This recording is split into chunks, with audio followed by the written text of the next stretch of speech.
Let's take a look at the Genesis 4. So this is the first hybrid shape within that TruFoam Genesis lineup. If you're not familiar with the TruFoam paddles, they include a new piece of technology, which is a foam core that's replacing the traditional honeycomb core that we're used to paddles having. Many brands have tried this to put the foam core in a paddle and replace that honeycomb, and we've seen different results. With the TruFoam Genesis paddles, we noticed that this foam core increases the dwell time. You're able to really pocket the ball, influence the direction of output you get from it.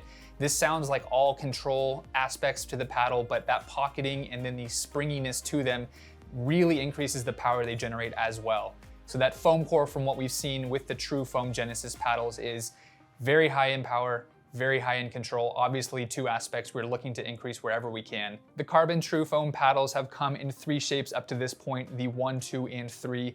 The 1 and 3 are their elongated options. The difference between them, the 1 has a longer handle than the 3, and then the 2 is going to be your standard or wide body shape. So traditionally, these standard wide bodies are shorter in length, they are wider in width, they convey a lot more control than power compared to the elongated options like with the 1 and 3, which are longer in length. They're going to be more power oriented, give you a little more leverage and a little less control.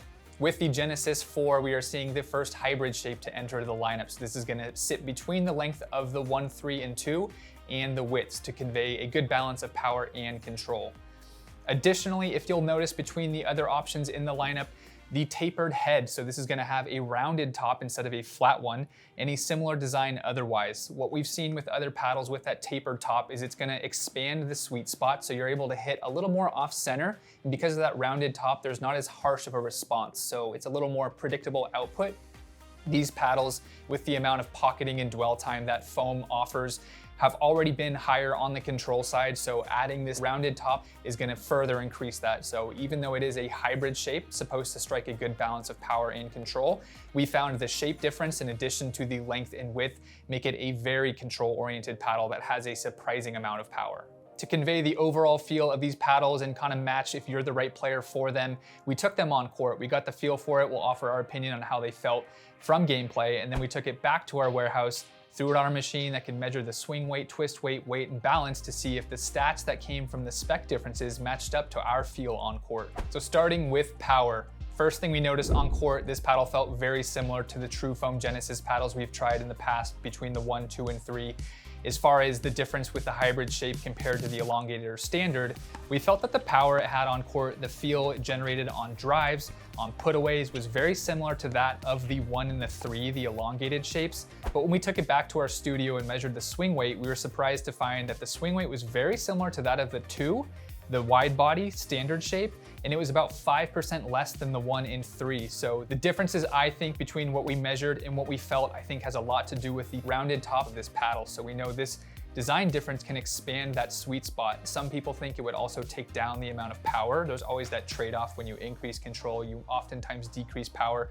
But I think that full foam bed is what's giving it power no matter what. And by expanding the sweet spot, when I hit off-center shots, I was getting a similar amount of power output, which is why it felt more similar to the elongated shape than it did the standard, even though the swing weight tells a different story. As far as the control goes with this paddle, if you have not tried a TruFoam paddle, I highly recommend it. There's a unique feel to this paddle that's built from that foam core rather than a honeycomb, so it adds a lot of dwell time to your shots. When the ball hits your paddle, you're going to be able to influence the directional output of it very easily with this paddle compared to others that have a traditional honeycomb core.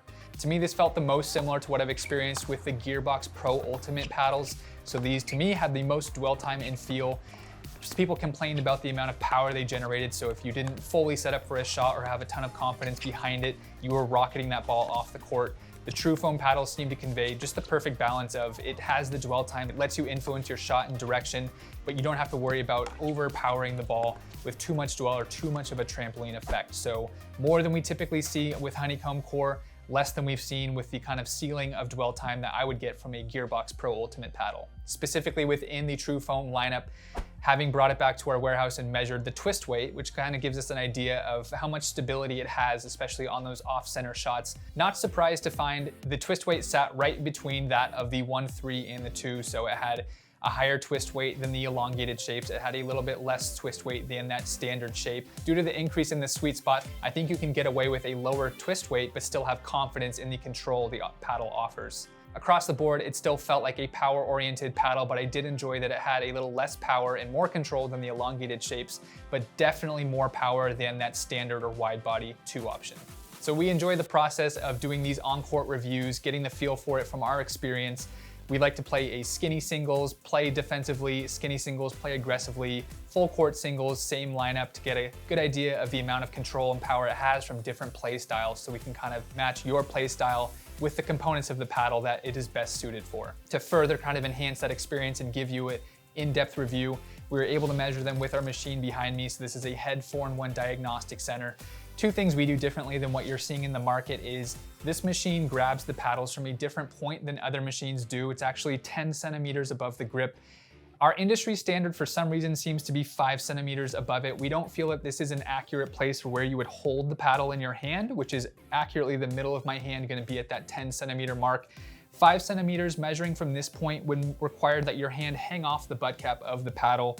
They're measured here because devices clamp and fit them better at the 5 centimeter mark, but our machine, the Head 4-in-1 Diagnostic Center, can accurately measure from that 10 centimeter mark. So we think this is a more accurate and appropriate place to measure paddles from, even though it does skew the numbers that it does output. Another thing we do to offer more accuracy than what we're seeing out there, we measure in batches. So if you're unfamiliar, the influencers or people on YouTube reviewing paddles typically are sent maybe 1 or 2 paddles and they're measuring them. Within our industry, there is a spec tolerance range at the manufacturing level. If you notice, weight is often described from one range to another. This is because paddles can sit at either end of that range and it's kind of luck of the draw on which one you get. So if I was only sent 1 or 2 paddles to measure, you might get one that's on the higher or lower end of the spectrum and it would kind of skew the results you have.